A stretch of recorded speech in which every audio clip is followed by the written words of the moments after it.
Picture this. It's January 1st, 2026. You are motivated.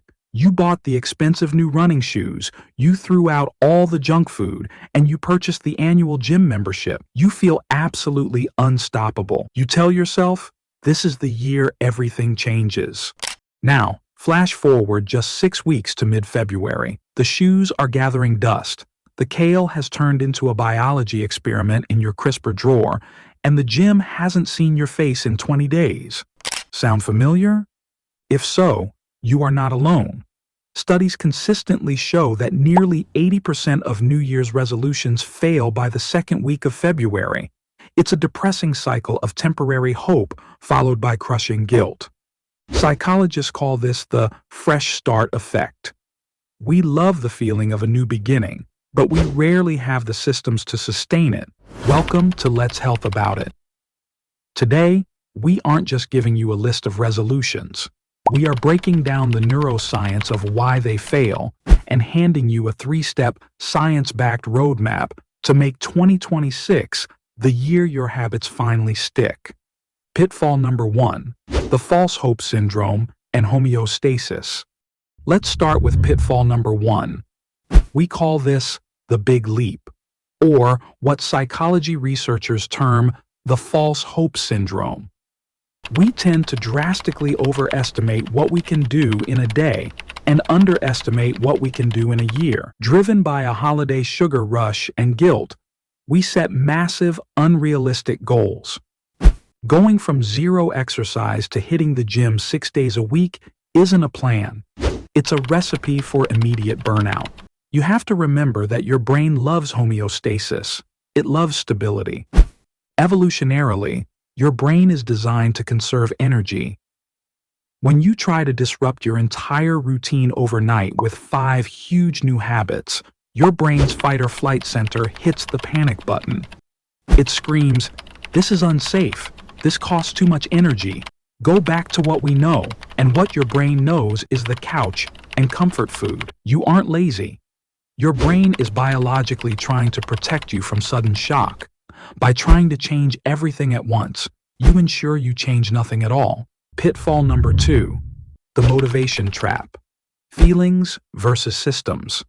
Pitfall number 2 is the most common mistake of all, relying on motivation.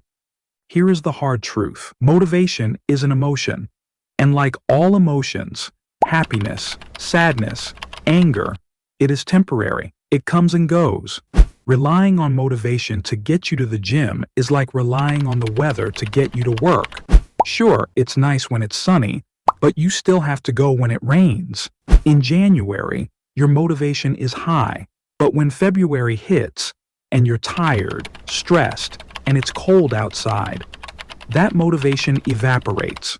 If you don't have a system in place that works when you have zero motivation, you will fail. Amateurs wait for inspiration. Professionals stick to a schedule. We need to stop treating health like a passion project and start treating it like a non-negotiable appointment. Pitfall number 3, vague intentions.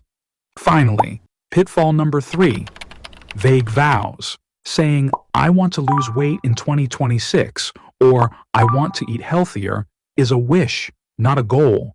It's too abstract for your brain to act on. When motivation is low at 6 a.m. on a cold Tuesday, "get healthy" isn't specific enough to force you out of bed. To fix this, researchers say you need implementation intentions. You need a specific plan for the when and the where. Clarity dissolves resistance. A successful resolution doesn't look like, "I'll exercise more." It looks like, "On Monday, Wednesday, and Friday at 5:30 p.m., I will go to the Planet Fitness on Main Street and walk for 30 minutes. When you define the parameters, you remove the need to make a decision in the moment. You don't have to think, you just execute the plan. Strategy number 1, tiny habits and the identity vote. So, how do we actually make these stick? Science-backed strategy. Number 1, shrink the goal so small you cannot fail. Forget running a 5K for now. Stanford behavioral scientist B.J. Fogg suggests starting with tiny habits. Want to floss more?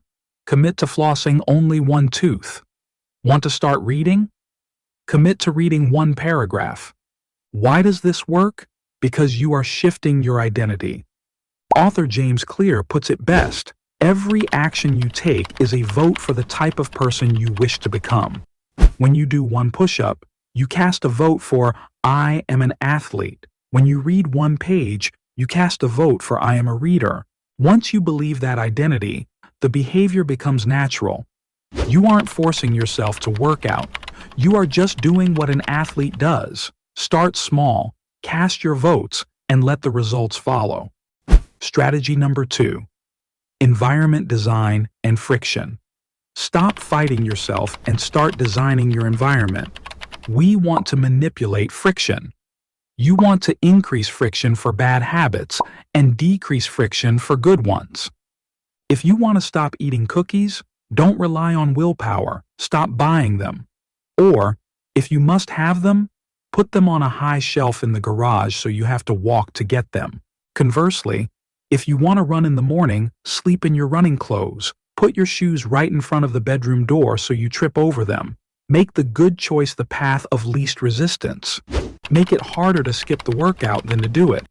Strategy number 3 is my personal favorite: temptation bundling. This is a concept from behavioral economics where you bundle a behavior that is good for you, but annoying, with a behavior that feels good, but is maybe a waste of time. For example, you are only allowed to watch your favorite Netflix show while you're on the treadmill. You are only allowed to listen to that addictive true crime podcast while you're doing the dishes. Suddenly, you start looking forward to the treadmill, not because you love running, but because you want to know what happens in the next episode. You use the dopamine spike from the entertainment to power the discipline for the workout. Finally, remember the golden rule: never miss twice. You will slip up in 2026. You will eat the pizza. You will skip the gym. That doesn't make you a failure. It makes you human. The goal isn't perfection, it's consistency. If you miss once, forgive yourself immediately. Wipe the slate clean and focus solely on not missing twice. 2026 doesn't have to be another year of broken promises. By setting insultingly small goals, designing your environment, and using temptation bundling, you can actually make lasting change. If you're ready to stop guessing and start making real, science-based progress on your health journey, hit that subscribe button and ring the bell for Let's Health About It. We drop no-nonsense health tips every single week to help you become your best self. Here's to a healthier 2026. Let's do it together.